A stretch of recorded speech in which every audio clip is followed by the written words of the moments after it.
1 2 3 যে ডিজিটগুলো রয়েছে, কখনো কি এটা ভেবে দেখেছো যে এটা 1 কেন? আমরা তো এই ডিজিটটাকে 2ও বলতে পারতাম, কিন্তু একে 2 না বলে আমরা 3ও বলতে পারতাম বা 1ও বলতে পারতাম। কেন 2কে 2 বলি, 3কে 3 বলি, 1কে 1 বলি? এর পেছনের কারণটা এবার তোমরা জেনে নাও।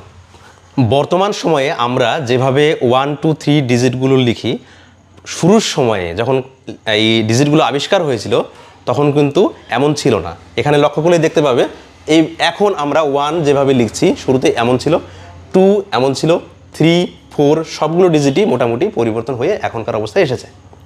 একটু খেয়াল করলেই দেখো 1 যখন পূর্বে লেখা হতো, এই যে বড় দাগটা এবং ছোট দাগটা রয়েছে এর মাঝখানে কিন্তু একটা কোণের সৃষ্টি হয়েছে। কটা কোণ? একটি কোণ, সেজন্য এটা 1। 2 লেখার সময় এখানে একটি এবং এখানে একটি, দুটো কোণ তৈরি হতো। 3 লেখার সময় 1 2 এবং 3টি কোণের সৃষ্টি হতো। তেমনিভাবে খেয়াল করো 4 এখানে একটি, দুটি, তিনটি, 4টি কোণ। 5 লেখার সময় 1 2 3 4 এবং এখানে একটি কোণ, 5টি কোণ।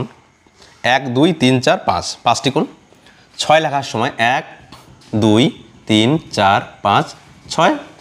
7 লেখার সময় 1 2 3 4 5 6 7।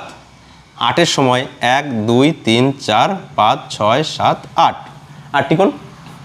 9 লেখার ক্ষেত্রে 1 2 3 4 5 6 7 8 9, 9টি কোণ।